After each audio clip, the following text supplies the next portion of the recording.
मुझे समझ में आया है। उन्होंने कहा कि दो प्रकार की सृष्टि होती है, एक सार्वभौमिक आत्मा से पैदा होती है और दूसरी जो ज्ञान की शक्ति से उत्पन्न होती है। लेकिन मैं जानना चाहता हूं कि समय के अनुरूप जीवन कैसे जीना है। विद्वान और दयालु प्यास सुख की पूछताछ पर मुस्कुराए। उन्होंने शुरू किया, धार्मिकता का मार्ग सबसे पहले स्वयं ब्रह्मा ने निर्धारित किया था। प्राचीन ऋषियों, जो प्राचीन काल के महान द्रष्टा थे, ने इस मार्ग का अनुसरण किए और ब्रह्मचर्य के प्रति अपनी भक्ति के माध्यम से दुनिया पर विजय प्राप्त की। आत्मनियंत्रण और आध्यात्मिक अनुशासन का जीवन अपने शब्दों को स्पष्ट करने के लिए व्यास ने जीवन के 4 चरणों का वर्णन किया। ब्रह्मचारिणी, जो अपने गुरु के साथ रहता है। गृहस्थ, जो अपने परिवार और घरेलू कर्तव्यों का पालन करता है। वनप्रस्थ, जो सांसारिक आसक्ति का त्याग करता है और जंगल में रहता है। और सन्यासी, जो खुद को पूरी तरह से आध्यात्मिक कार्यों के लिए समर्पित करता है। व्यास ने कहा, इनमें से प्रत्येक चरण ज्ञान की सीढ़ी पर एक पायदान है। इस सीढ़ी पर चढ़ने से व्यक्ति ब्रह्मा के क्षेत्र में पहुंचता है। शुक ने ध्यान से सुना। जब व्यास ने प्रत्येक चरण के कर्तव्यों की रूपरेखा दी, ब्रह्मचारिणी के लिए उसे अपने गुरु के साथ रहना चाहिए, उसकी सेवा करनी चाहिए और उससे सीखना चाहिए। उसे एक विनम्र सेवक की तरह होना चाहिए, जो इनाम या प्रशंसा की उम्मीद के बिना सभी कार्यों को करता है। जब उसे बोलने के लिए बुलाया जाता है, तो उसे सरलता और विनम्रता से ऐसा करना चाहिए। जैसे ही सुख ने सुना, उसकी आंखें आश्चर्य से चौड़ी हो गईं। वेदों की दोनों घोषणाएं आधिकारिक कैसे हो सकती हैं? उसने पूछा, क्योंकि उसने सुना था कि वे कभी कभी विरोधाभासी लगती हैं। व्यास जानबूझकर मुस्कुराए। जीवन के 4 चरण ब्रह्मा से जुड़ी सीढ़ी की तरह हैं। उसने कहा, बारी बारी से प्रत्येक पायदान पर चढ़ने से व्यक्ति ब्रह्मा के क्षेत्र में पहुंचता है। शुक का मन प्रश्नों और शंकाओं से भरा हुआ था, लेकिन जैसे जैसे वह व्यास के शब्दों को सुनता गया, उसे आगे का रास्ता अधिक स्पष्ट रूप से दिखाई देने लगा। वह जानता था कि उसे इस मार्ग का अनुसरण करना चाहिए, न केवल अपने लिए बल्कि उन सभी के लिए जो ज्ञान चाहते हैं। और इसलिए शुक व्यास की शिक्षाओं के साथ अपनी यात्रा पर निकल पड़े। वे अपने गुरु के साथ रहते थे, उनकी सेवा करते थे और उनसे सीखते थे। उन्होंने ब्रह्मचर्य का अभ्यास किया, सांसारिक आसक्ति का त्याग किया और आत्मनियंत्रण विकसित किया। और जैसे जैसे वे सीढ़ी के प्रत्येक पायदान पर चढ़ते गए, उन्होंने महसूस किया कि वे ब्रह्मा के क्षेत्र के करीब आ रहे हैं। समय के साथ सुख का प्रशिक्षण पूरा हो गया था। उन्होंने अपने जीवन का 1/4 हिस्सा वेदों का अध्ययन करने और व्रत रखने में बिताया था। उन्होंने अपने गुरु को अंतिम शुल्क दिया था, एक प्रति। अपने आश्रम के शांत परिवेश में व्यास ने अपने उत्सुक छात्रों को पवित्र ग्रंथों का ज्ञान देना शुरू कर दिया। उन्होंने कहा, गृहस्थ को गुरुवान प्रतिज्ञाओं का पालन करना चाहिए और अपने प्रियजनों से घिरे अपने घरों में रहना चाहिए। उन्होंने समझाया कि एक गृहस्थ 4 प्रकार के आचरण अपना सकता है। एक जो 3 साल के लिए पर्याप्त अनाज संग्रहित करता है, दूसरा जो 1 साल के लिए पर्याप्त अनाज रखता है, 1/3 जो भविष्य की चिंता किए बिना दिन प्रतिदिन जीवित रहता है, और 1/4 जो कबूतर की तरह अनाज एकत्र करता है। व्यास के शब्द गहराई और अर्थ से भरे हुए थे, क्योंकि उन्होंने आगे कहा, शास्त्रों के अनुसार प्रत्येक क्रमिक प्रकार का आचरण पिछले की तुलना में योग्यता में बेहतर है। उन्होंने वर्णन किया कि कैसे प्रत्येक प्रकार का गृहस्थ विभिन्न कर्तव्यों का पालन कर सकता है। अपने ज्ञात दूसरों के लिए बलिदान, शिक्षण सीखने देने और उपहार स्वीकार करने, 3 साल तक अनाज का भंडारण करने वाला गृहस्थ सभी 6 कर्तव्यों का पालन कर सकता था, जबकि कम भंडारण क्षमता वाले लोग अपनी परतों में सीमित थे। जैसे ही व्यास बोल रहे थे, उनके छात्र हर शब्द को ध्यान से सुन रहे थे।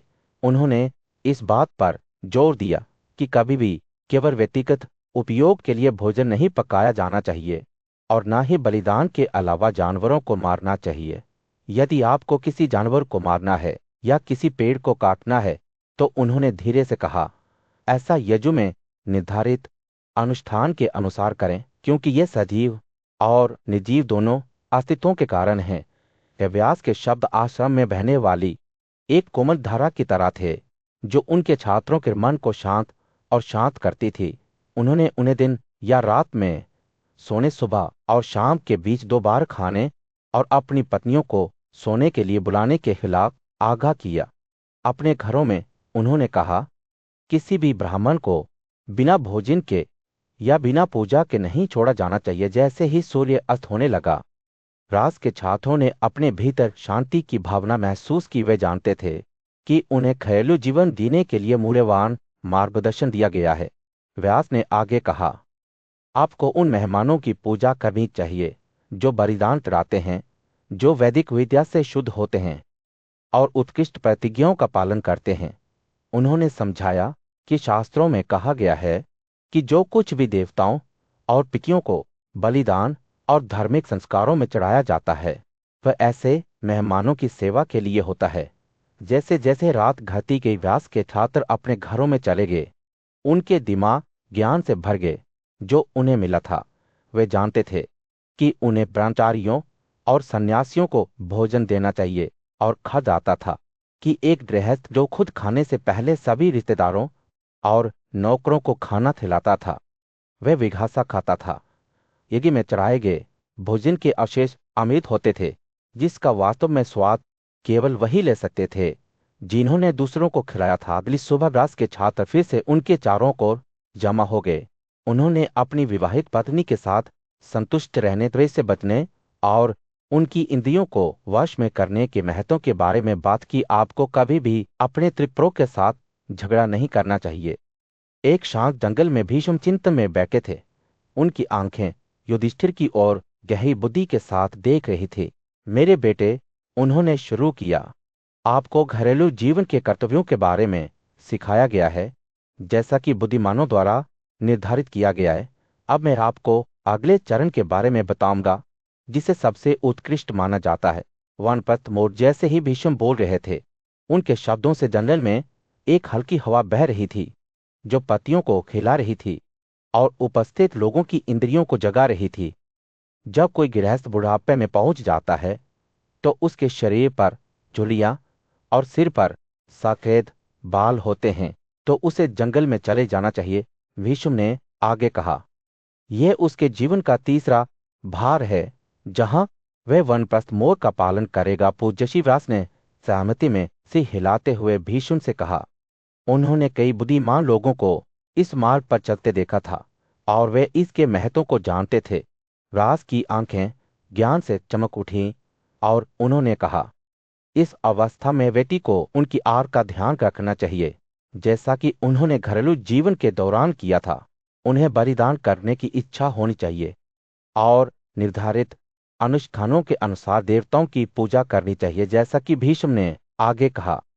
उनके शब्दों ने वानप्रस्थ मोर की एक ज्वलंत तस्वीर पेश की। गृहस्थ को स्वदेशी रूप से उगाए जाने वाले चावल समान परिस्थितियों में उगाए जाने वाले गेहूं या बेतहाशा उगने वाले अनाज जो किसी के भी नहीं हैं पर जीना चाहिए।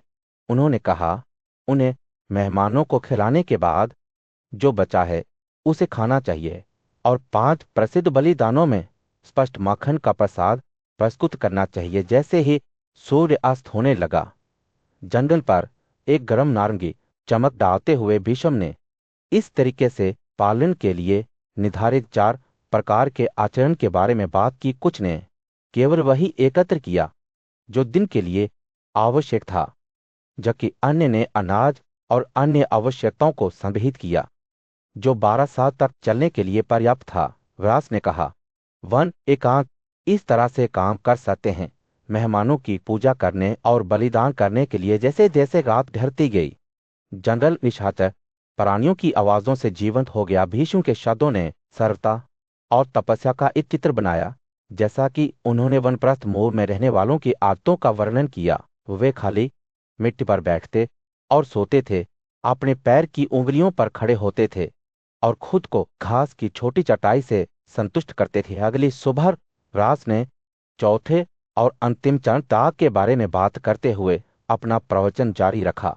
जब कोई व्यक्ति पतन से कमजोर हो जाता है और बीमारी से पीड़ित हो जाता है, तो उन्होंने कहा, व्यक्ति को जीवन की वन पद्धति को छोड़ देना चाहिए और इस अंतिम चरण में प्रवेश करना चाहिए।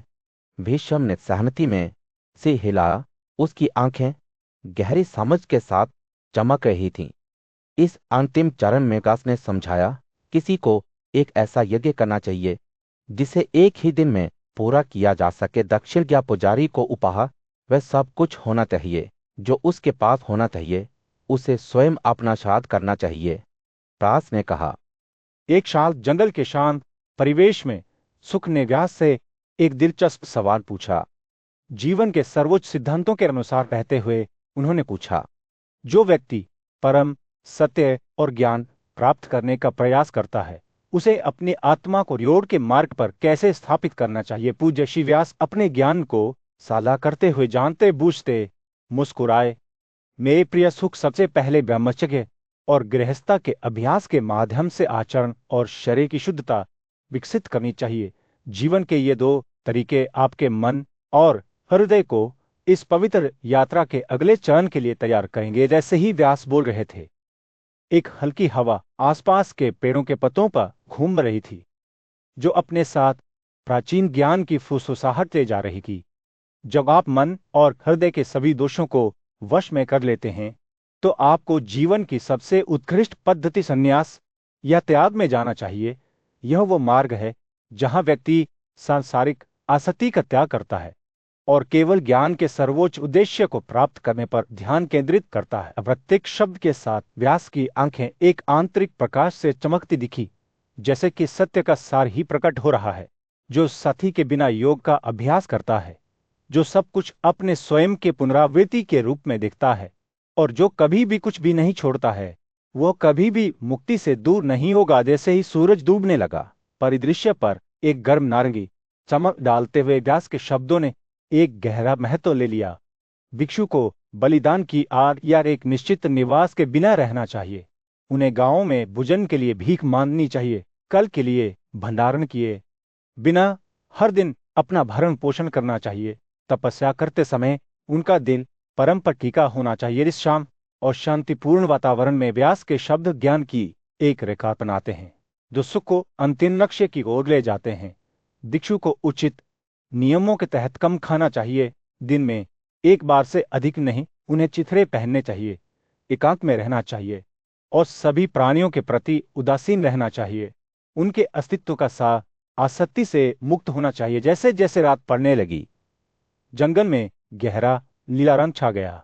व्यास के शब्दों ने रहस्य की हवा ले ली। वो भिक्षु जिसने अपने अहंकार को वश में कर लिया है, जो आत्मज्ञान से संतुष्ट है और जो भय और इच्छा से मुक्त है, वो मृत्यु से भी आगे निकल जाएगा। इस शांत श्रद्धापूर्ण मौन में शुक ने ध्यान से सुना।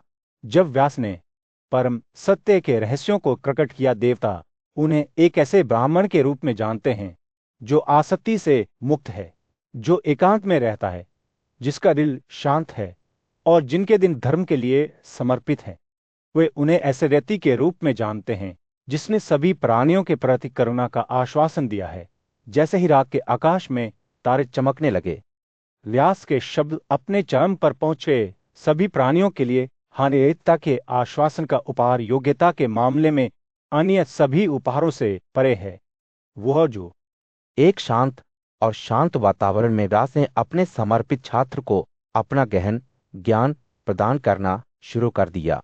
उन्होंने कहा, जीव या आत्मा सभी अस्तित्वों का मूल है, जिसमें बहुमुखी गुण हैं जो प्रकृति के परिवर्तन हैं।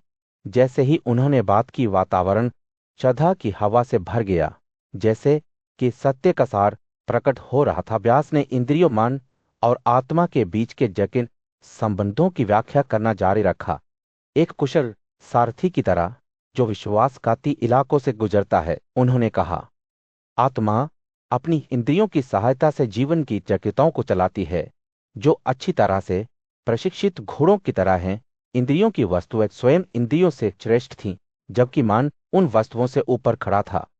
समझ व सूक्ष्म और भेदी क्षमता और भी अधिक ऊंची थी, और इस पदानुक्रम के शिखर पर प्रकट ब्रह्मा सभी समझ से परे सर्वोच्च वास्तविकता थी। जैसे जैसे व्यास के शब्द पर्थ की रेखा बनाते गए, उनके छात्र ने ध्यान से सुना।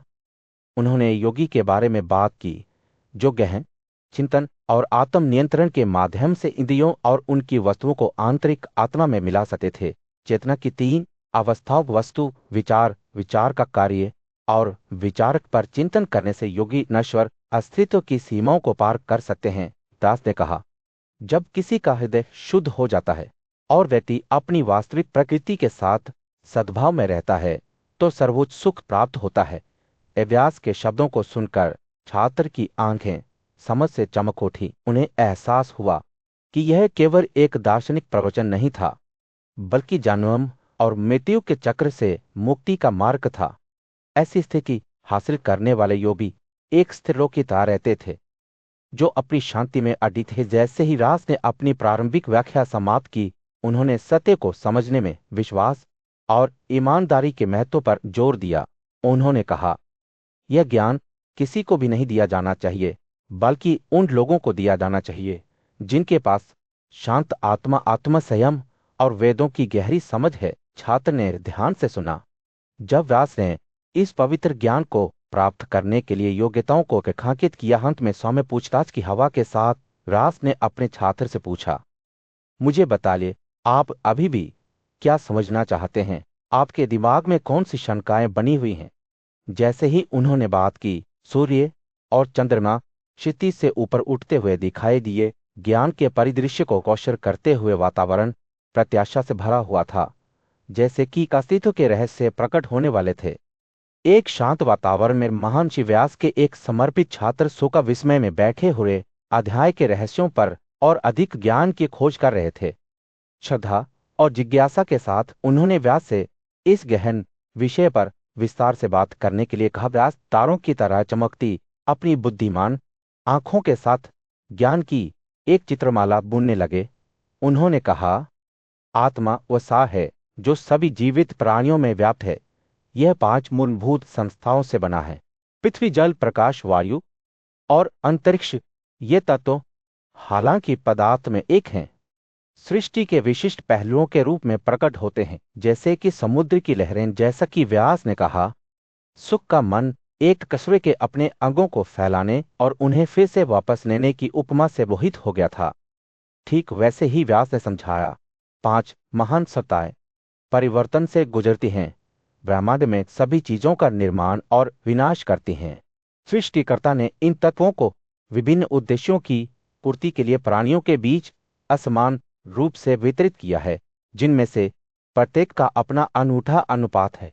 शोका की जिज्ञासा बढ़ गई। उसने पूछा कि 5 सत्ताओं के बीच संबंधों के इस जटिल जाल और विभिन्न प्राणियों में उनकी अभिव्यक्तियों को कोई कैसे समझ सकता है? व्यास मुस्कुराया। उसकी आंखें खुशी से किमकिमा रही थीं। असमान वितरण को समझने के लिए उन्होंने कहा, इन तत्वों से उत्पन्न होने वाली इंद्रियों और विशेषताओं पर विचार करें। ध्वनि अंतरिक्ष से उत्पन्न होती है, जबकि रूप प्रकाश से उत्पन्न होता है। पानी से स्वाद, पृथ्वी से सुगंध और हवा से स्पर्श निकलता है। महत्वपूर्ण श्वास, अंगों की क्रिया और पाचन, अग्नि सभी हवा के परिवर्तन हैं। जैसे जैसे व्यास ने अध्यात्म के रहस्यों को उजागर करना जारी रखा, वैसे वैसे सुख ने ध्यान से सुना। उन्होंने पूछा कि कोई व्यक्ति इंद्रियों और गुणों के बीच अंतर कैसे कर सकता है और वे समझ से कैसे संबंधित हैं, जो चेतना का स्रोत है? व्यास की प्रतिक्रिया गर्मी के दिन एक हल्की हवा की तरह थी। समझ इंद्रियों का निर्माण करती है और उन्हें अपने आप में वापस ले लेती है, जैसे कछुआ अपने अंगों को वापस लेता है। यह समझ ही है जो 5 विशेषताओं में बदल जाती है: रूप, सुगंध, स्वाद, ध्वनि और स्पर्श और मन सहित 6 इंद्रियों में भी। जब समझ अनुपस्थित होती है तो गुण कहाँ होते हैं? सुख का मन आश्चर्य से भर गया जब वह तत्वों के जटिल नित्य और उनके परिवर्तनों पर विचार कर रहा था। राज ये समझाते रहे कि प्रत्येक प्राणी में 3 मौलिक गुण होते हैं: राज, तम और सत्व। ये गुण अपने समकक्षों से उत्पन्न होते हैं और सभी प्राणियों में समान रूप से प्रकट होते हैं। राजाओं का संबंध उल्लास, आनंद और शांति की अवस्थाओं से है, जबकि तमस का संबंध विस्मय, समझ से बाहर और अनिश्चित कार्यों से है। दूसरी ओर सत्व की विशेषता आनंद, समता, संतुष्टि और एकता की भावना है। जैसे ही व्यास ने अपना प्रवचन समाप्त किया, सुक ने महसूस किया कि उनकी समझ धूप में खिलते कमल की तरह फैल रही है। उन्होंने महसूस किया कि अध्याय प्राचीन ज्ञान के केंद्र में व्यास ने मन, समझ और आत्मा के बीच के जटिल नृत्य की बात की। उन्होंने यह समझाते हुए शुरुआत की कि मन अनगिनत विचारों का एक पात्र है जो हमारे भीतर की गहराई से पैदा होता है। समझ एक सूक्ष्म लेकिन शक्तिशाली शक्ति यह तय करती है कि कौन से विचार सच हैं और कौन से केवल भ्रम हैं। हृदय अपने विवेकपूर्ण स्वभाव के साथ यह तय करता है कि क्या आनंद लाता है और क्या दुख का कारण बनता है। जैसे जैसे व्यास ने मानव अनुभव के रहस्यों को उजागर करना जारी रखा, उन्होंने खुलासा किया कि इंद्रियां केवल समझ का विस्तार हैं। प्रत्येक अपनी शक्ति की एक अनूठी अभिव्यक्ति है। जब हम सुनते हैं, स्पर्श करते हैं, देखते हैं, स्वाद लेते हैं या सूते हैं, तो यह भौतिक दुनिया नहीं है जो हमारे साथ बातचीत कर रही है, बल्कि हमारी समझ है जो बाहरी दुनिया के साथ जुड़ने के लिए विभिन्न रूपों में प्रकट होती है। व्यास ने बताया कि कैसे समझ 3 अवस्थाओं में मौजूद है: सत्व, रजस और तमस। सत्व में हम स्पष्टता और उल्लास का अनुभव करते हैं। राजों में हम जुनून और इच्छाओं से प्रेरित होते हैं और तमस में हम अंधेरे और अज्ञान के आगे झुक जाते हैं। फिर भी भले ही हमारी समझ इन क्षेत्रों को नेविगेट करती है, यह एक संप्रभु इकाई बनी हुई है जो भौतिक दुनिया की सीमाओं से बंधी हुई नहीं है। ऋषि के शब्दों ने मन की एक जीवंत तस्वीर को चित्रित किया, एक बहुआयामी उपकरण जो रचनात्मक और विनाशकारी दोनों हो सकता है। जब हमारा मन कुछ चाहता है तो इसे मन सचेत कहा जाता है, जो अपना जीवन लेता है। लेकिन व्यास ने आगाह किया कि इंद्रियों को वश में किया जाना चाहिए, क्योंकि वे केवल समझ के विस्तार हैं, विचलित करने और धोखे से ग्रस्त हैं। जैसे जैसे हम मानव अनुभव के रहस्यों में गहराई से जाते हैं, व्यास ने खुलासा किया कि आत्मा या क्षेत्रजन अंतिम वास्तविकता है, वह स्रोत जिससे सभी अस्तित्व बहते हैं। सत्व, राज और तमस के गुण केवल गुण हैं जो आत्मा के सार को समझने में असमर्थ हैं। फिर भी आत्मा इन गुणों को करुणा और अलाव के साथ देता है, उन्हें आवश्यकता के अनुसार अस्तित्व में बुलाता है। ज्ञान की इस रचना में व्यास ने समझ और आत्मा के बीच एक सूक्ष्म अंतर बनाया। हालांकि वे अलग अलग अस्तित्व हैं, वे मिलन की स्थिति में मौजूद हैं। जैसे कि पानी के भीतर तैरने वाली मछली या घास के गुच्छे के भीतर बसा हुआ बिल्ली, यह मिलन भौतिक निकटता का नहीं है, बल्कि सा है, एक गहरा और स्थायी संबंध है जो स्थान और समय की सीमाओं को पार करता है। जैसे जैसे हम व्यास के शब्दों पर विचार करते हैं, हम दुनिया को एक नए प्रकाश में देखना शुरू करते हैं। ब्रह्मांड अपनी सभी जटिलताओं और विरोधाभासों के साथ समझ की अभिव्यक्ति के रूप में प्रकट होता है, जो हमेशा बदलता रहता है लेकिन शाश्वत है। और इस विशाल विस्तार के भीतर हम अपनी आत्माओं को अंधेरे में सितारों की तरह चमकते हुए पाते हैं, जो उन लोगों द्वारा खोजे जाने की प्रतीक्षा कर रहे हैं जिन्होंने अपने मन को वश में किया है और युगों के ज्ञान के प्रति समर्पण किया है। एक शांत जंगल के मैदान में व्यास एक ऊंचे पेड़ के नीचे बैठे थे। जब उन्होंने बोलना शुरू किया तो उनकी आंखें बंद हो गई। उन्होंने कहा, हमारे चारों ओर की दुनिया हमारी अपनी समझ से अलग नहीं है। हम ही हैं जो हमें घेरते हुए वस्तुओं की रचना करते हैं। जैसे कि मकड़ी अपने पदार्थ से धागे को घुमाती है, हमारे विचार और धारणाएं उस वास्तविकता को आकार देती हैं जिसे हम अनुभव करते हैं। जैसा कि व्यास ने कहा, उनके शब्दों ने अस्तित्व की प्रकृति के बारे में अंतर्दृष्टि का एक चित्र बनाया। उन्होंने समझाया कि 3 प्राथमिक उन सत्व, राज और तमस लगातार प्रवाह में हैं, जो एक दूसरे को उन वस्तुओं को बनाने के लिए परिवर्तित करते हैं जिन्हें हम देखते हैं। फिर भी यह हमारी समझ या क्षेत्रजन है जो उन सभी की अध्यक्षता करता है, जो उनके अल्पकालिक स्वभाव से छूता है। कुछ दार्शनिकों ने तर्क दिया कि ये गुण ज्ञान या योग द्वारा दूर किए जाने के बाद भी बने रहते हैं। उन्होंने अपने निरंतर अस्तित्व के प्रमाण के रूप में अपनी वापसी के सूक्ष्म संकेतों की ओर इशारा किया। अन्य लोगों ने दावा किया कि जब हमारी पकड़ से मुक्त हो जाते हैं तो ये गुण हमेशा के लिए नष्ट हो जाते हैं, जिन्हें फिर कभी नहीं देखा जा सकता है। व्यास ने अपने श्रोताओं को इन विरोधी विचारों पर विचार करने और एक ऐसा मार्ग चुनने के लिए प्रोत्साहित किया जो उनके साथ प्रतिध्वनित हो। जैसे ही वे बोल रहे थे, सुनने वालों में शांति की भावना छा गई। वे दुनिया को अपनी समझ के प्रतिबिंब के रूप में एक नए प्रकाश में देखने लगे। व्यास के शब्दों ने उन्हें आत्म जागरूकता की ओर निर्देशित किया। उनसे अपनी आत्माओं को समझने का आग्रह किया जो शुरुआत और अंत से परे हैं। उन्होंने उन्हें जीवन में समानता के साथ आगे बढ़ने की सलाह दी, जो खुशी या दुख, ईर्ष्या या लगाव से परेशान नहीं थे। जैसे ही सूरज डूबने लगा, जंगल पर एक गर्म चमक बरसाते हुए व्यास के श्रोताओं ने महसूस किया कि उन पर मुक्ति की भावना हावी हो गई है। उन्हें एहसास हुआ कि सच्ची स्वतंत्रता बाहरी उपलब्धियों में नहीं बल्कि अपनी प्रकृति को समझने में निहित है। जैसे कोई व्यक्ति ठोस जमीन पर चलता है, वह जीवन की चुनौतियों को आसानी और आत्मविश्वास के साथ पार कर लेते हैं। जिन लोगों ने इस ज्ञान को ग्रहण किया, ब्राह्मण जो अपने वंश के आधार पर इसमें पैदा हुए थे, उन्हें एक विशेष उपहार कहा जाता था।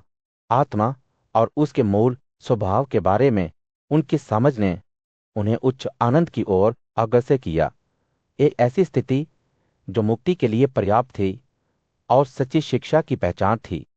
वे बुद्धिमान पुरुष और महिला बन गए जिन्हें सत्ता और भय से मुक्त कर दिया गया। जैसे ही शाम के आकाश में तारे चमकने लगे, रास के श्रोताओं ने महसूस किया कि उनका दिल खुशी और समझ से भर गया है। उन्होंने दुनिया को उसकी सुंदरता और अस्थायी रूप से देखा, यह जानते हुए कि असली खुशी क्षमाबंद गुरसुखों में नहीं बल्कि अपने स्वयं के आवश्यक स्वभाव को पहचानने में निहित है।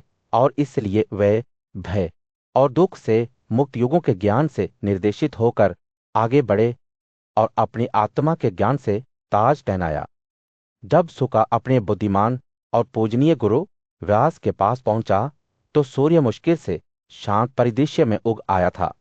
जिज्ञासु मन और सीखने की उत्सुकता के साथ सुका ने व्यास से जीवन में सबसे महत्वपूर्ण कर्तव्य के बारे में पूछा, जो अन्य सभी से आगे था। जब व्यास ऋषियों के प्राचीन ज्ञान का वर्णन करना शुरू किया तो उनकी आंखें खुशी से चमक उठी।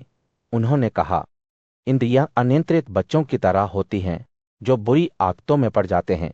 उन्हें समझ से नियंत्रित किया जाना चाहिए, जैसे कि एक बुद्धिमान पिता जो अपनी अनुभवहीन संतानों का मार्गदर्शन कर रहा हो। जैसा कि व्यास ने कहा, उनके शब्दों ने आध्यात्मिक अंतर्दृष्टि का एक चित्र बनाया। उन्होंने समझाया कि सर्वोच्च तपस्या बाहरी अनुष्ठान या बलिदान नहीं है, बल्कि मन और इंद्रियों को सांसारिक वस्तुओं से हटाना और योग्य वस्तुओं पर उनका ध्यान केंद्रित करना है। यह अंतिम लक्ष्य प्राप्त करने की दिशा में पहला कदम था। अपने भीतर शाश्वत और सर्वोच्च आत्मा को देखना। व्यास ने आगे कहा, जिनके पास ज्ञान है वे उस सर्वोच्च और सार्वभौमिक आत्मा को देखने में सफल होते हैं जो प्रज्वलित अग्नि की तरह चमकती है। उन्होंने एक बड़े पेड़ की उपमा का उपयोग किया जिसकी कई शाखाएं और फूल हैं, यह दर्शाने के लिए कि कैसे हमारी व्यक्तिगत आत्माएं जन्म और गुणों से परिवर्तित होती हैं, फिर भी वे अपनी वास्तविक प्रकृति से अनजान होती हैं। केवल ज्ञान के प्रकाश से ही इस आंतरिक आत्मा को देखा जा सकता है। जैसे ही सुख ने ध्यान से सुना, व्यास ने जीवन की नदी की एक जीवंत तस्वीर चित्रित की जिसमें उसकी 5 इंद्रियां मगरमच्छ के रूप में मन और उद्देश्य, तट के रूप में और उसकी सतह पर तैरती घास और पुआल के रूप में कामुकता और विस्मय था। वासना और क्रोध भयंकर सरीसृप थे जो इसके भीतर रहते थे, जबकि सत्य ने पवित्र तीर्थ को अपने दलदल तटों से बनाया। झूठ अशांत लहर थी, क्रोध विश्वासघाती दर्द था। व्यास ने शुक को आगाह किया कि इस नदी को पार करना मुश्किल है, लेकिन समझ की सहायता से कोई भी व्यक्ति अपने आप को हर आसक्ति से मुक्त करने और एक शांत हृदय प्राप्त करने में सफल हो सकता है। सांसारिक इच्छाओं को पार करके और एक शुद्ध आत्मा प्राप्त करके व्यक्ति ब्रह्मा का आत्मा बन जाएगा जो सभी निर्मित वस्तुओं की उत्पत्ति और विनाश को देखेगा। जैसे ही सूर्य अपने चरम पर पहुंचा, व्यास ने अपने प्रवचन का समापन इस बात पर जोर देते हुए किया कि यह ज्ञान संयमित इंद्रियों, ईमानदार व्यवहार और विनम्र प्रकृति वाले लोगों के लिए था। यह एक रहस्य था, सभी रहस्यों में सबसे बड़ा और सर्वोच्च ज्ञान जिसे कोई प्राप्त कर सकता था। जिसने इसे प्राप्त किया वह कभी भी पुनर्जन्म से नहीं गुजरिका सोका ने ध्यान से सुना। उसका मन व्यास द्वारा दिए गए ज्ञान को आत्मसात कर रहा था। उसने महसूस किया कि यह प्राचीन ज्ञान केवल एक दार्शनिक अवधारणा नहीं है, बल्कि मुक्ति का एक मार्ग है जो जन्म और मृत्यु के चक्र को पार करने का एक तरीका है। जैसे ही वह अपने गुरु की उपस्थिति से विदा हुआ, सोका ने शिव की कलातीत शिक्षाओं के लिए भय और श्रद्धा की भावना महसूस की। पूज्य व्यास ने गहन ज्ञान के साथ कहा, एक सच्चे ब्राह्मण को सांसारिक इच्छा से प्रभावित नहीं होना चाहिए। उसे कामुक सुख और भौतिक संपत्ति के प्रति सभी लगावों का त्याग करना चाहिए। सम्मान, उपलब्धियों और प्रसिद्धि की खोज केवल बंधन की ओर ले जाती है, क्योंकि ये एक ऐसा मार्ग है जो जन्म और मृत्यु के चक्र को बनाए रखता है। एक विद्वान जिसने वेदों में महारत हासिल कर ली है, फिर भी इच्छाओं से बंधा रहता है, उसे सच्चा ब्राह्मण नहीं माना जाता है। जिसने सभी शास्त्रों का अध्ययन किया है, ब्रह्मचर्य की प्रतिज्ञा का पालन किया है और अनुष्ठानों और भजनों को जानता है, उसके पास अभी भी आध्यात्मिक समझ का सार नहीं है। सच्चा ज्ञान सभी प्राणियों के साथ करुणा और दया के साथ व्यवहार करने में निहित है, जैसे कि वे अपने स्वयं के रिश्तेदार हैं। मुक्ति की कुंजी केवल अनुष्ठान करना या बलिदान देना नहीं है, बल्कि एक ऐसी मानसिक स्थिति विकसित करना है जो आसक्ति और इच्छा से मुक्त हो। जब कोई व्यक्ति दूसरों से डरना बंद कर देता है और अन्य लोग उससे डरना बंद कर देते हैं, जब वह कुछ भी नहीं चाहता है और कोई घृणा नहीं रखता है, तो वह ब्रह्मा का दर्जा प्राप्त करता है। इच्छा इस संसार में एकमात्र बंधन है और सभी सांसारिक लगावों को त्यागने के माध्यम से ही व्यक्ति सच्ची स्वतंत्रता प्राप्त करता है।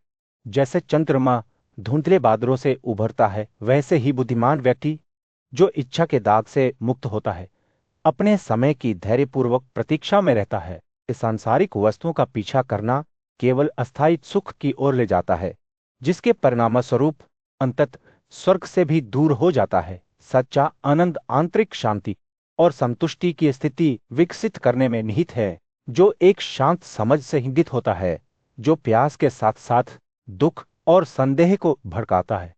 छह गुणों वाला व्यक्ति संतुष्ट की शोभहीनता, आसक्ति से मुक्ति, शांति, उल्लास और ईर्ष्या से मुक्ति पूर्ण या पूर्ण हो जाता है।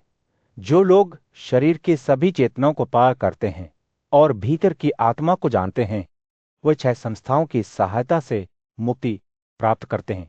वेद, सत्य, दान, तपस्या, त्याग और सुखबुद्धिमान व्यक्ति शरीर के भीतर रहने वाली आत्मा को समझने से ऐसी शांति प्राप्त करता है जिसका कोई अंत नहीं है।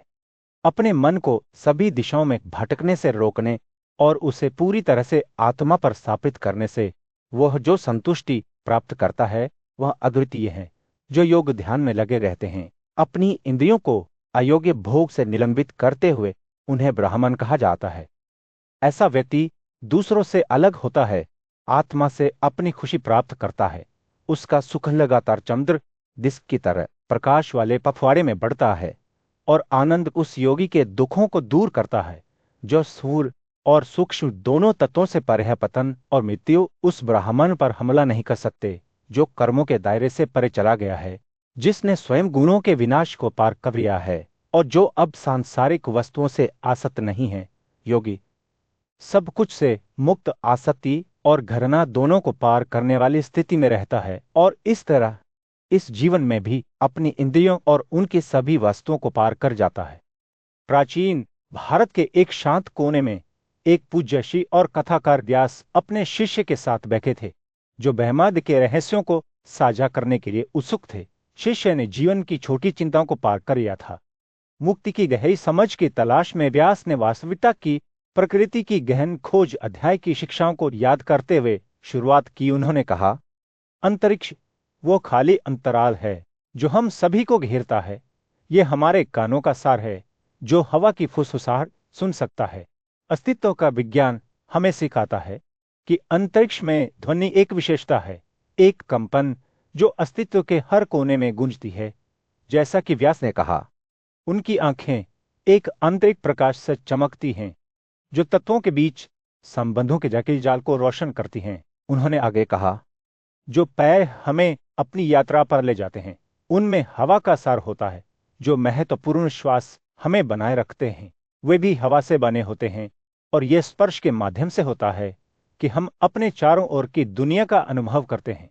सूरज की गर्मी, मोमबत्ती की लौ की चमक, ये सभी प्रकाश की विशेषताएं हैं जो विभिन्न अंगों में बनती हैं। जैसे ही उन्होंने बात की, व्यास के हाथ एक ऑर्केस्ट्रा का नेतृत्व करने वाले कंडक्टर की तरह इशारा करते हैं जो सृष्टि के धागे को एक साथ बुनते हैं। उन्होंने कहा, शरीर मिट्टी से बना है, ठोस और कठोर। हमारी हड्डियां, दांत और नाखून सभी इस स्थिर नींव से बने हैं। लेकिन यह केवल भौतिक पदार्थ नहीं है। हमारी स्वाद की भावना भी पानी में निहित है, जो हमारी प्यास बुझाती है और हमारे अस्तित्व को पोषण देती है। जैसे ही उन्होंने कहा, हवा जीवन की लय के साथ कंपन करती प्रतीत होती है, तत्वों की एक सिम्फनी जो सही संतुलन में सामंजस्य स्थापित करती है। गैस के शब्द समझ की एक रेखा बनाते हैं जो सभी चीजों के परस्पर जुड़ाव को प्रकट करते हैं। प्रत्येक माद के तत्व में पूर्ववर्ती के गुण होते हैं। उन्होंने समझाया, संबंधों की एक निहित श्रृंखला जो अस्तित्व के हर पहलू को रेखांकित करती है। शिष्य ने ध्यान से सुना। एक नकलिस्तान में एक सूखे यात्री की तरह ज्ञान में पीते हुए जैसे जैसे व्यास बोलना जारी रखते, कमरे का विस्तार होता दिख रहा था, जो चेतना का एक विशाल विस्तार बन गया। उन्होंने 3 पूरक संस्थाओं, अविद्या, अज्ञान, काम, इच्छा और कर्म क्रिया का वर्णन किया जो हमारे अनुभवों और धारणाओं को आकार देते हैं। और फिर एक कुशल चित्रकार की तरह एक उत्कृष्ट कृति को अंतिम स्पर्श देते हुए उन्होंने उच्च वास्तविकताओं को प्रकट किया। मन अपने संदेह के सार के साथ समझ जो भेदभाव करती है और निश्चितता का कारण बनती है, और आत्मा अनंत और सर्वव्यापी जीव है, व्यास ने कहा। उनकी आवाज एक हुसहुसाहट के ऊपर व्यक्तिगत आत्मा शरीर के साथ निवेशित और कार्यों से प्राप्त परिणामों से बंधी हुई है। लेकिन उन लोगों के लिए जो जीवित प्राणियों के पूरे समूह को बेदाग के रूप में देखते हैं, हालांकि इन सभी संस्थाओं के पास अपने सार के लिए समय है, उन्हें कभी भी त्रुटि से प्रभावित कार्यों की पुनरावृत्ति नहीं करनी पड़ती है। जैसे ही व्यास ने बोलना समाप्त किया, कमरे ने कहा। अपने सम्मानित शिष्यों की उपस्थिति में पूज्य श्री व्यास ने आत्मा के गहन रहस्यों को उजागर करना शुरू कर दिया। उन्होंने उन लोगों के बारे में बात की जिन्होंने नश्वर समझ की सीमाओं को पार कर लिया था और पवित्र ग्रंथों से परिचित थे। उन्होंने कहा कि ये बुद्धिमान लोग सूक्ष्म शरीर में पहने हुए आत्मा को दे सकते थे, जो बहुत अच्छा था और अपने स्थूल भौतिक रूप से अलग था। जैसे जैसे व्यास बोलते रहे, उनके शब्दों ने उनके श्रोताओं के मन में जीवन छवियों को चित्रित किया। उन्होंने सूर्य की किरणों की तुलना की जो आकाश के हर हिस्से से गुजरती हैं, फिर भी नग्न आंखों के लिए अदृश्य रहती हैं, उन अस्तित्व में रहने वाले प्राणियों से जो बैमाग में घूमते हैं, अपने स्थूल शरीर से मुक्त होते हैं। जिस तरह कोई इन सौर किरणों की उपस्थिति का अनुमान केवल तर्क से लगा सकता है, उसी तरह कोई भी इन मुक्त आत्माओं के अस्तित्व को महसूस कर सकता है। ऋषि ने तब समझाया कि कैसे एक योगी इंद्रियों के साथ और ज्ञान से भरा दिन स्थूल शरीर के भीतर आत्मा को उसकी प्रतिछवि में देख सकता है। यह नीचे के स्थिर पानी में सूर्य की उज्ज्वल डिस्क को प्रतिबिंबित होते देखने के समान था। योगी की धारणा समय या स्थान की बाधाओं से सीमित नहीं थी। चाहे सो रहा हो या जाग रहा हो, दिन हो या रात, वे भीतर रहने वाले अदृश्य प्राणियों को देख सकते थे। व्यास ने एक ऐसे योगी की स्थिति का वर्णन किया जिसने अपनी आत्मा पर प्रभुत्व प्राप्त कर लिया था, भौतिक शरीर की सीमाओं और अपने मन और समझ के प्रभावों से मुक्त होकर इस व्यक्ति का लिंग रूप पूर्ण नियंत्रण में था। उनका जीव या जीवन शक्ति क्षय और मृत्यु से मुक्त आनंद के सभी क्षेत्रों में घूमती थी। ऋषि ने उन लोगों के बारे में भी बात की जिन्होंने अभी तक अपने मन और समझ के प्रभाव को पार नहीं किया था।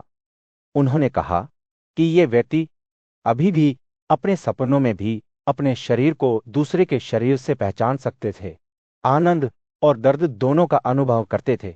उनके मन काजाओं और तमों के गुणों से घिरे हुए थे। वे आत्मा को उसके सूक्ष्म रूप में देखने में असमर्थ थे। इसके विपरीत जिन्होंने परम आत्मा का ज्ञान प्राप्त करने के उद्देश्य से योग विज्ञान के लिए खुद को समर्पित किया था, वे अदृश्य लिंग शरीर और करण शरीर को देख सकते थे जो सार्वभौमिक विनाश के बावजूद भी बने रहे। ऋषि ने उल्लेख किया कि यह समझ छांदोग्य उपनिषद में शांडिल्य द्वारा निर्धारित की गई थी, जो सभी द्वारा पूजनीय एक पवित्र ग्रंथ है। अंत में व्यास ने अपने शिष्यों को इस गहन समझ को प्राप्त करने का मार्ग बताया। व्यक्ति को पहले 7 सूक्ष्म सत्ताओं को समझना चाहिए। इंद्रियां, मन की वस्तुएं, मन, समझ, महत, अप्रकट या प्रकृति और पुरुष। इसके बाद व्यक्ति को ब्रह्मांड के सर्वोच्च कारण को उसके 6 गुणों के साथ समझना चाहिए। सर्वज्ञता, संतुष्टि, असीमित समझ, स्वतंत्रता, शाश्वत जागृति और सर्वशक्तिमानता। अंततः व्यास ने निष्कर्ष निकाला कि जिन लोगों ने इस मार्ग का अनुसरण किया था वे पवित्र ग्रंथों द्वारा निर्देशित उच्च ब्रह्मा को देख सकते थे। उनकी आत्माएं जो अब भौतिक दुनिया की सीमा से मुक्त हैं। हर इंसान के दिल में इच्छा नामक एक अद्भुत पेड़ होता है। इसकी जड़ें गलती में मजबूती से बोई जाती हैं और इसका तना क्रोध और गर्व से मजबूत होता है। यह पेड़ अज्ञानता से पोषित होता है, लापरवाही के पानी से भरा होता है और ईर्ष्या से छाया होता है। दुख की शाखाएं दूर दूर तक फैली होती हैं, जबकि भय हर कोने से अंकुरित होता है।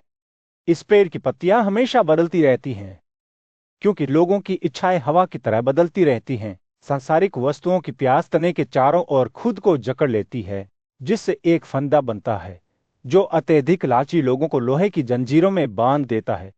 वे पेड़ के नीचे बैठते हैं और उसके फल काटने की उम्मीद के साथ इसकी पूजा करते हैं। लेकिन जो व्यक्ति इन जंजीरों को वश में करने और पेड़ को काटने की हिम्मत करता है, वह दुख और खुशी दोनों से बच सकता है। इस बहादुर आत्मा को पहले पेड़ की वास्तविक प्रकृति को पहचानना चाहिए कि यह त्रुटि से पैदा हुआ है और अज्ञानता और लापरवाही से बना हुआ है। पेड़ का अस्तित्व ही एक जहर है जो सांसारिक इच्छाओं में हर तरह से लिप्त होकर अपनी जड़ों को नष्ट कर देता है। समाधि की तलवार से लैस एक बुद्धिमान व्यक्ति इस विश्वासघाती पेड़ को जड़न उखाड़ सकता है। अज्ञान की दुर्गामी जड़ को काटकर वे दुख को पार कर सकते हैं और मुक्ति पा सकते हैं। लेकिन जो लोग सत्य को पहचानने में विफल रहते हैं, उनके लिए परिणाम भयानक होते हैं। वे उसी वस्तु में उलझ जाते हैं जो सुख का वादा करती है। प्रत्येक प्राणी में शरीर नामक एक नगर होता है जिसका बुद्धिमान शासक समझ होता है। मन मुख्यमंत्री के रूप में कार्य करता है जो इंद्रियों को उनके कार्यों में मार्गदर्शन करता है। हालांकि जब मन सांसारिक इच्छाओं से दूषित हो जाता है तो यह अपना संतुलन और स्थिरता खो देता है। समझ भी मन के साथ समानता की स्थिति में उतरती है, जो राजाओं की सनक के प्रति संवेदनशील हो जाती है। राजा वो काली शक्ति समझ पर नियंत्रण कर देती है, भीतर की आत्मा को अभिभूत कर देती है। यह ऐसा है जैसे दर्पण पर एक छवि अंधेरे की उपस्थिति से विकृत हो जाती है। मन जो कभी एक वफादार सेवक था, अब अपने स्वामी के साथ विश्वासघात करता है और खुद को राजाओं के साथ जोड़ता है। वे मिलकर समझ, इंद्रियों और यहाँ तक कि आत्मा को भी गुलाम बनाते हैं। इस प्रकार हम देखते हैं कि कैसे इच्छा का वृक्ष जो त्रुटि से पैदा हुआ और अज्ञानता से पोषित है, सबसे बुद्धिमान प्राणियों को भी नष्ट कर सकता है। केवल इस विश्वासघाती शक्ति और अज्ञान में इसकी जड़ों को पहचानने से ही कोई इसकी पकड़ से बचने और सच्ची मुक्ति पाने की उम्मीद कर सकता है। एक शांत जंगल के बीच में भीष्म अपने पोते युधिष्ठिर के साथ बैठे। प्राचीन ज्ञान सदा करते हुए पुजयशी की आंखें चमक उठीं जब उन्होंने द्वीप में जमेशी की शिक्षाओं का वर्णन करना शुरू किया, जिनके शब्दों ने भीष्म के अपने दिल में ज्ञान की लपटों को प्रज्वलित किया था। ध्यान से सुनो मेरे बेटे, भीष्म ने कहा। उनकी आवाज श्रद्धा से भरी हुई थी। ऋषि ने 5 मूल सत्ताओं पृथ्वी, जल, अग्नि, वायु और अंतरिक्ष और उनके 50 गुणों के बारे में बात की जो उन्हें जीवन देते हैं। भीष्म रुके और युधिष्ठिर को इन शब्दों के भार को अवशोषित करने की अनुमति दी। जैसे जैसे उन्होंने प्रत्येक अस्तित्व के गुणों को गिनना शुरू किया, उनकी आवाज और अधिक जीवंत होती गई। पृथ्वी अचल है, फिर भी ये अपने भीतर सभी जीवित चीजों को पैदा करने और बनाए रखने की शक्ति रखती है। इसकी सुगंध सूक्ष्म है, लेकिन चारों ओर से सुगंध को अवशोषित करने की इसकी क्षमता बेजोड़ है। भीष्म के हाथों ने इशारा किया जैसे कि वे पृथ्वी के सार को ही दर्शाते हैं। उन्होंने कहा कि पानी ठंडा और तरोताजा करने वाला था, फिर भी इसमें एक ज्वलंत जुनून भी था जो सबसे कठिन पदार्थों को भी पिघला सकता था। इसकी तरलता एक चमत्कार है, भीष्म ने कहा, और इसकी इच्छा पर संयोजित या पिघलने की क्षमता इसकी अनुकूलन क्षमता का एक प्रमाण है। आग, ऊर्जा और जीवन का अवतार एक अप्रतिरोध्य प्रकोप से प्रज्वलित अपने रास्ते में सभी को खा गया। फिर भी ये एक कोमल कोमल भी था जो सबसे ठंडे दिलों को गर्म करने में सक्षम था। वह महान भैरी एक ऐसे स्पर्श के साथ नृत्य करती थी जो ना तो गर्म थी और ना ही ठंडी, फिर भी एक ऐसी शक्ति और गति थी जो सबसे मजबूत संरचनाओं को भी ध्वस्त कर सकती थी। भीष्म ने घोषणा की, यह जीवन की सांस है और आंदोलन का सार है। अंतरिक्ष असीम विस्तार, ध्वनि और मौन विस्तार और संकुचन का घर था। इसके गुण उतने ही रहस्यमय थे जितने वे अद्भुत थे। जैसे ही भीष्म ने अपना पाठ समाप्त किया, युधिष्ठिर की आंखें आश्चर्य से चौड़ी हो गई। इन प्रत्येक सत्ता को 5 गुण कैसे कहा जा सकता है? उसने पूछा। उसकी भौहें जिज्ञासा से भरी हुई थीं। भीष्म जानबूझकर मुस्कुराए, मेरे बेटे, समझ भौतिक दुनिया से तरे एक क्षेत्र है। यह उन सभी को शामिल करता है जो हम देखते हैं और अनुभव करते हैं, फिर भी यह उन्हें पार करता है। समझ में 60 गुण होते हैं, तत्वों के 50 गुण, साथ ही मन और आत्मा के गुण। युधिष्ठिर की आंखें एक नई समझ से चमक उठी। जब भीष्म ने समझाना जारी रखा, वे घोषणा करते हैं कि इन संस्थाओं को सर्वोच्च ब्रह्मा द्वारा बनाया गया था, जो सभी क्षरण से परे हैं। वे शाश्वत नहीं हैं, बल्कि उनकी अनंत शक्ति की अभिव्यक्तियां हैं। जैसे ही सूरज डूबने लगा, जंगल में एक सुनहरा प्रकाश जाते हुए भीष्म के शब्द युधिष्ठिर के दिल में हल्की बारिश की तरह जमा हो गए। युवा राजकुमार ध्यान से उनकी बात सुन रहा था। सूर्य युद्ध के मैदान में अस्त हो गया था, जो जमीन पर बिखरे हुए निर्जीव रूपों पर एक सुनहरा प्रकाश डाल रहा था। पांडव भाइयों में सबसे बड़े युधिष्ठिर मृत्यु के इस समुद्र के बीच खड़े थे। उनकी आंखें क्षितिज को किसी भी गति के संकेत के लिए देख रही थीं। पृथ्वी के ये स्वामी, उन्होंने कहा। उनकी आवाज दुख से भारी थी, जो कभी शक्ति और शक्ति के साथ शासन करते थे, अब शांत और शांत हैं। मनुष्यों में से प्रत्येक एक विशालकाय था। युद्ध में उनका कौशल पृथ्वी पर किसी और से बेजोड़ था। जैसे ही युधिष्ठिर बोल रहे थे, पूज्य पितामह भीष्म ध्यान से सुन रहे थे। उनकी आंखें पिछले दिनों की यादों से भरी हुई थी।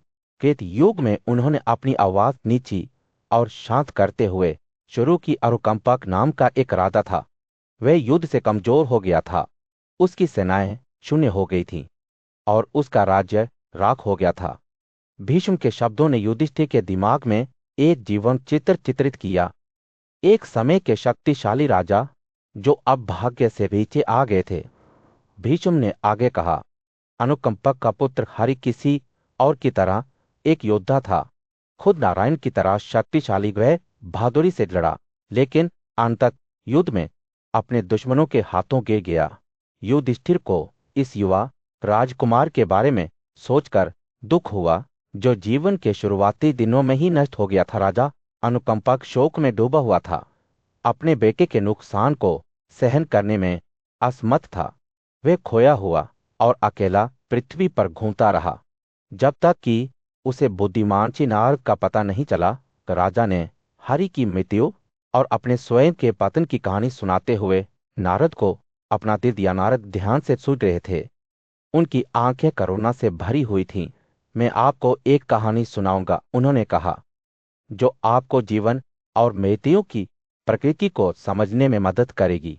और इसलिए उन्होंने ब्रह्मांड की रचना के बारे में बात करना शुरू कर दिया। ब्रह्मा स्वयं में जन्मे भगवान, जिन्होंने अनंत संख्या में जीवित प्राणियों को जन्म दिया था। जैसे ही नारद ने कहा, युधिष्ठिर का मन एक ऐसे समय में चला गया जब उसकी स्मृति नहीं थी। उसने देखा कि ब्रह्मांड जीवन से भरा हुआ है। 3 दुनियाएं प्राणियों से भरी हुई हैं। लेकिन फिर आपदा आई। ब्रह्मा का क्रोध भड़क उठा और उसके शरीर से एक ऐसी आग निकली जिसने उसके मार्ग में सब कुछ भस्म कर दिया। स्वर्ग और पृथ्वी, आकाश और सभी जीवित प्राणी कुछ भी नहीं बख्शा गया। फिर भी विनाश के बीच भी करुणा थी। स्थानु दिव्य और शुभ ब्रह्मा के पक्ष में आया। उनके क्रोध को शांत करने की कोशिश में तुम मेरे हाथों से वरदान के लायक हो, ब्रह्मा ने कहा। उनकी ऊर्जा अभी भी उग्र है। आपके दिल की इच्छा क्या है, मैं इसे आपको दे दूंगा। इस प्रकार मृत्यु और विनाश के बीच युधिष्ठिर को एक झलक मिली। एक दिव्य क्षेत्र में स्थानु ब्रह्मांड के निवासियों की ओर से एक निवेदन के साथ सभी सृष्ट प्राणियों के स्वामी महादेव के सामने खड़ा था। जान लो, हे भगवान, कर्म से भरी उसकी आवाज में स्थानु ने कहा कि मेरी प्रार्थनाएं इन सृजित प्राणियों के लिए हैं। वे आपकी शक्ति से पैदा हुए हैं और मैं आपसे अनुरोध करता हूं कि आप उनसे क्रोधित ना हो। उसने महादेव की ओर गुहार भरी आंखों से देखा। उनके शब्द ब्रह्मांड में गूंज रहे थे। महादेव की प्रतिक्रिया शांत और विनम्र थी। मैं क्रोधित नहीं हूं और ना ही मैं उनके विनाश की कामना करता हूं। उसने कहा, देवी पृथ्वी प्राणियों के भार से बोझिल मुझे उन्हें नष्ट करने के लिए कहा है, क्योंकि वह उनकी संख्या के नीचे पानी में डूबती प्रतीत होती है। उसके शब्द दुख के संकेत से भरे हुए थे और स्थानों का देर उसकी ओर चला गया। स्थानों आगे बढ़ा। उसकी आवाज तात्कालिकता से भरी हुई थी। हे देवताओं के स्वामी, क्रोध को मत छोड़ो। उसने विनती की, संतुष्ट हो जाओ। इन जीवित प्राणियों को छोड़ दो। सभी तालाब, सभी घास और जड़ी बूटियां, सभी असर प्राणी और सभी गतिशील प्राणी वे आपकी आग से भस्म हो रहे हैं। पूरा ब्रह्मांड जीवन से वंचित होने वाला है। वह रुक गया। उसकी आंखें महादेव पर बंद हो गई, जैसे कि वह समझने के लिए तैयार हो। देवताओं के स्वामी ने स्थानों को गहरी नजरों से देखा और एक पल के लिए ऐसा लगा कि ब्रह्मांड का भाग्य अधर में लटका हुआ है। फिर एक कोमल से हिलाकर उन्होंने कहा, मैं उन्हें नष्ट नहीं करूंगा। उन्होंने कहा, लेकिन मैं अपने भीतर की इस ऊर्जा को कैसे निष्क्रिय कर सकता हूं। और इसलिए स्थानों के शब्द महादेव के दिल तक पहुंच गए थे और करुणा भड़कने लगी। जैसे ही दिव्य ब्राह्मण महादेव ने अपनी अग्नि शक्ति को दबाया, ब्रह्मांड में एक बड़ा बदलाव आया। वह आग तो सभी जीवित चीजों को खा रही थी, बुझ गई और उसके स्थान पर एक नई व्यवस्था उत्पन्न हुई। जन्म और मृत्यु आपस में जुड़े हुए थे। जैसे कि एक अदृश्य धागे से महादेव के शरीर से एक महिला उठी जो काले और लाल वस्त्र पहने हुए थी।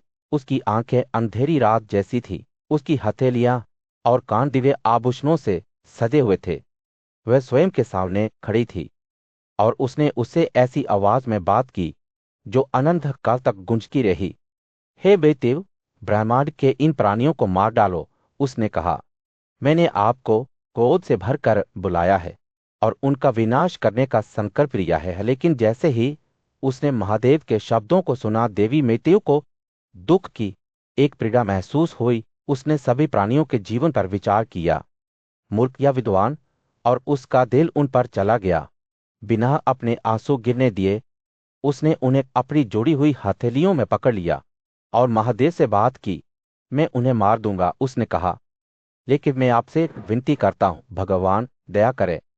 ब्रह्मांड के विशाल विस्तार में पितामह ब्राह्मण और उनकी बेटी मृत्यु के बीच एक गहरी बातचीत हुई। यह दृश्य नश्वर समझ से परे एक ऐसे क्षेत्र में स्थापित किया गया था जहां अस्तित्व का ताना बाना दिव्य हाथों से बुना गया था। रात के आकाश जैसी बड़ी आंखों वाली मृत्यु अपने पिता के सामने खड़ी हो गई। उसका दुख पल भर के लिए इच्छा शक्ति के प्रयास से दबा दिया गया। उसने श्रद्धा में अपने हाथ जोड़े, जैसे एक कोमल लता उसके समर्थन की ओर झुकती है, और एक ऐसी आवाज में बोली जो करुणा से कांप रही थी, हे पूज्य पिता, उसने कहा, मैं जो आपसे पैदा हुआ हूं, इतना भयानक कार्य कैसे कर सकता हूं।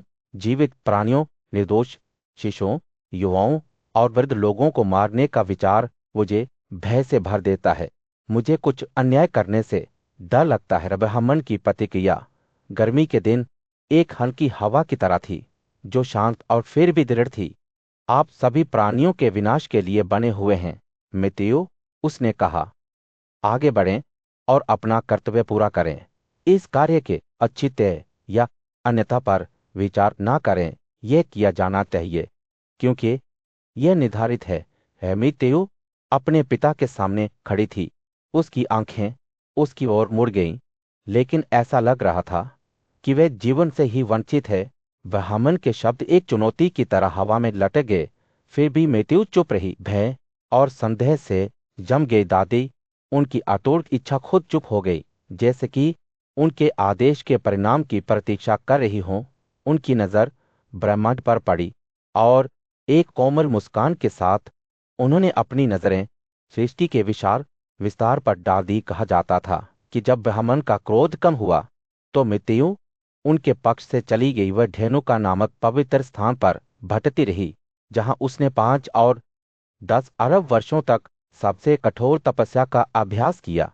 एक अडिग स्तंभ की तरह एक पैर पर खड़ी रही। फिर भी अपने प्रयासों के बावजूद वह ब्राह्मण के आदेश को पूरा करने के लिए खुद को नहीं ला सकी। उसने एक बार फिर एक पैर पर खड़ी होकर 20 अरब वर्षों की तपस्या की और 10,000 अरब वर्षों की अवधि तक हिरण के साथ जंगल में रही। मृत्यु ने तब 8,000 वर्षों तक मौन की शपथ ली, जो पानी की सतह पर कमल के फूल की तरह तैरती रही। इसके बाद वह कौशिकी नदी की ओर बढ़ी, जहां वह अकेले हवा और पानी में बहती थी। उसकी यात्रा जारी रही जब वह गंगा की ओर गई, फिर मेरू के पहाड़ों तक लकड़ी के टुकड़े की तरह स्थिर खड़ी थी। अंत में मृत्यु हिमावत के शिखर पर पहुंच गई, जहां देवताओं ने अपना महान बलिदान दिया था। वह वहां और 100 अरब वर्षों तक खड़ी रही, अपने पैरों की उंगलियों पर अपना भार उठाते हुए, भक्ति के एक कार्य में जिसका उद्देश्य ब्रह्म को प्रसन्न करना था। जैसे ही वह एक बार फिर उसके सामने खड़ी हुई, ब्राह्मण ने पूछा, हे बेटी, तुम किस काम में लगी हुई हो? मृत्यु ने जवाब दिया, मैं जीवित प्राणियों को काट नहीं पा रही हूं। पिता, मैं आपसे क्षमा मांगती हूं और क्षमा मांगती हूं। एक विशाल और अनिश्चित दुनिया के बीच पारों में सबसे बड़े युधिष्ठिर ने अपनी पूज्य दादी भीष्म से मार्गदर्शन मांगा। युवा राजकुमार का दिल धन की प्रकृति के बारे में प्रश्नों से भर गया। इसका वास्तव में क्या अर्थ है? यह कहां से आया है और कोई इसे कैसे प्राप्त कर सकता है? भीष्म बुद्धिमान और पूजनीय युधिष्ठिर के प्रश्नों को ध्यान से सुनते थे। उन्होंने यह समझाते हुए शुरुआत की कि अच्छाई की प्रथाएं, पवित्र स्मृतियां और पूज्य वे धर्म के 3 प्राथमिक स्रोत थे। इन प्राचीन ग्रंथों में सही आचरण के सिद्धांतों को रेखांकित किया गया है, जो व्यक्तियों को पुण्य के मार्ग की ओर ले जाते हैं। हालांकि भीष्म ने आगे कहा, इन शास्त्रों का केवल पालन करने से अधिक धार्मिकता है। प्राचीन काल के विद्वांसियों ने भी इसी कार्य के पीछे के उद्देश्य को धार्मिकता के एक महत्वपूर्ण पहलू के रूप में पहचाना था। किसी के कार्यों के पीछे के इरादे और प्रेरणा को समझने से यह निर्धारित किया जा सकता है कि वे सही आचरण के सिद्धांतों के अनुरूप हैं क्या नहीं। जैसा कि भीष्म ने कहा, उन्होंने उदाहरणों की एक रेखाचित्र बुनाए जिसमें दिखाया गया है कि कैसे सबसे त्रुटिपूर्ण व्यक्ति भी सहयोग से धार्मिक कार्यों पर ठोकर खा सकते हैं। उदाहरण के लिए, एक चोर दूसरों से चोरी कर सकता है, लेकिन फिर वो उस गलत तरीके से अर्जित लाभ का उपयोग स्पष्ट पुण्य के कार्यों को करने के लिए कर सकता है। इसी तरह अराजकता के समय व्यक्ति डकैती और धोखे का सहारा ले सकते हैं। फिर भी जब उनके अपने अधिकारों का उल्लंघन किया जाता है तो वे अचानक न्याय के प्रबल समर्थक बन जाते हैं। भीष्म के शब्द ज्ञान से भरे हुए थे, क्योंकि उन्होंने सच्चाई के महत्व पर जोर दिया था। सच बोलना सराहनीय है। उन्होंने घोषणा की सच्चाई से बड़ा कुछ भी नहीं है। यहां तक कि सबसे पापी और उग्र व्यक्ति भी सच्चाई को बनाए रखने की शपथ लेकर गलत कामों के लिए एकजुट होकर सामान्य आधार पा सकते हैं। जैसे ही युधिष्ठिर ने ध्यान से सुना, भीष्म ने उन्हें धन और शक्ति के प्रलोभन के आगे झुकने के खिलाफ आगाह किया।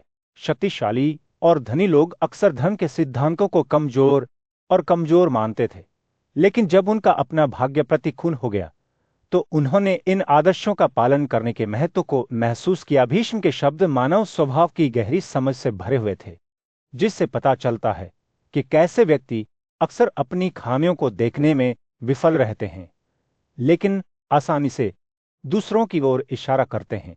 उन्होंने युधिष्ठिर को एक शुद्ध हृदय और एक हंसमुख स्वभाव विकसित करने के लिए प्रोत्साहित किया, जो भय या चिंता से मुक्त था। ऐसा करने से कोई व्यक्ति सच्चाई, निस्वार्थता और करुणा के सिद्धांतों द्वारा निर्देशित धार्मिकता के मार्ग पर चल सकता है, जैसे ही सूर्य क्षितिज के नीचे डूबता है।